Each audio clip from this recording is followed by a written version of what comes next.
BJP Uttar Pradesh में हार पर लगातार रिपोर्ट तैयार कर रही है, तो दूसरी ओर अयोध्या में मिली हार पर अलग से मंथन भी हो रहा है। अयोध्या में प्रदेश अध्यक्ष भूपेंद्र चौधरी ने पार्टी नेताओं के साथ हार पर मंथन किया। यूपी पर हार पर बीजेपी की दूसरी रिपोर्ट भी आई है। अब इस रिपोर्ट को देखने के बाद आपको पता चलेगा कि बीजेपी राम मंदिर निर्माण के बाद भी अयोध्या में क्यों हारी।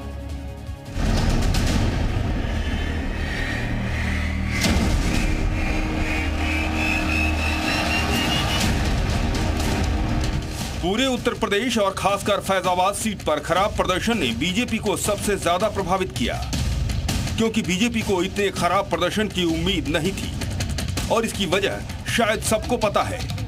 अयोध्या में श्री राम मंदिर बीजेपी के लिए दशकों से बड़ा मुद्दा रहा और 2024 में पार्टी ने अयोध्या में प्रभु श्री राम को स्थापित कर दिया। लेकिन सूत्रों के मुताबिक अयोध्या की हार पर जो दूसरी रिपोर्ट आई, उसमें राम भक्तों पर जातीय समीकरण हावी हो गई।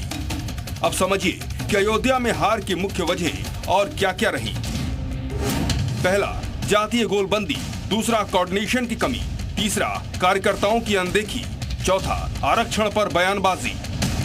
रिपोर्ट से साफ पता चलता है कि 24 के चुनाव में अखिलेश यादव की सोशल इंजीनियरिंग ने खूब काम किया। अखिलेश यादव ने जातीय गोलबंदी पर इतना ध्यान दिया कि आखिरी वक्त तक अपने उम्मीदवार बदलते रहे।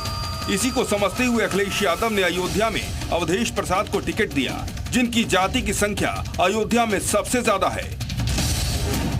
अयोध्या में 3.5 लाख पासी मतदाता एसपी के अवधेश प्रसाद पासी जाति के हैं। कुर्मी पासी समाज एसपी के साथ गया।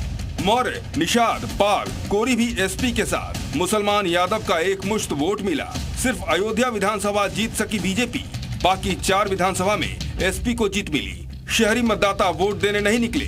मंदिर के आसपास बड़ी संख्या में तोड़फोड़ का असर हुआ। बस अखिलेश का यही पीडीए समीकरण काम कर गया और फैजाबाद में भी बीजेपी का प्रदर्शन खराब हो गया। भीतरघात, भीतरघात और भीतरघात, यही वो शब्द है जो यूपी में बीजेपी के खराब प्रदर्शन पर चल रहे मंथन पर सबसे ज्यादा गूंज रहे हैं। सूत्रों के मुताबिक अयोध्या के अलावा पूरे यूपी में भी बीजेपी के मंथन की आंतरिक रिपोर्ट भी आ चुकी है और हारे हुए प्रत्याशियों की रिपोर्ट में ज्यादातर भीतरघात की बात कही गई है। इसके अलावा दूसरी रिपोर्ट में यूपी में बीजेपी की हार की 5 वजह और क्या हैं, वो भी जानिए। वजह नंबर 1, उम्मीदवार खुद को जीता हुआ मान रहे थे। वजह नंबर 2, मोदी योगी के चेहरे पर ज्यादा भरोसा था। वजह नंबर 3, जातीय गोलबंदी से हार हुई। वजह नंबर 4, राज्य सरकार के सलाह की अनदेखी हुई। वजह नंबर 5, 2 बार से ज्यादा जीते सांसदों से गुस्सा। इससे पहले मंडल स्तर की रिपोर्ट प्रदेश बीजेपी नेतृत्व को सौंपी गई थी। इसमें गुटबाजी का जिक्र तो था ही, साथ ही संगठन और सांसदों के बीच प्रचार में तालमेल न होने की बात कही गई थी। चुनाव में उतरे सांसद प्रत्याशी सीएम योगी आदित्यनाथ और पीएम मोदी की लोकप्रियता के भरोसे बैठे रहे। प्रचार में वो जमीनी स्तर पर उतरे ही नहीं, भयंकर गर्मी के बीच वो सिर्फ बड़ी जगहों पर जनसभा और रैलियों से ही माहौल बनाते रहे। अब तक 2 रिपोर्ट आ चुकी है और तीसरी रिपोर्ट का इंतजार है। ब्यूरो रिपोर्ट, जी मीडिया।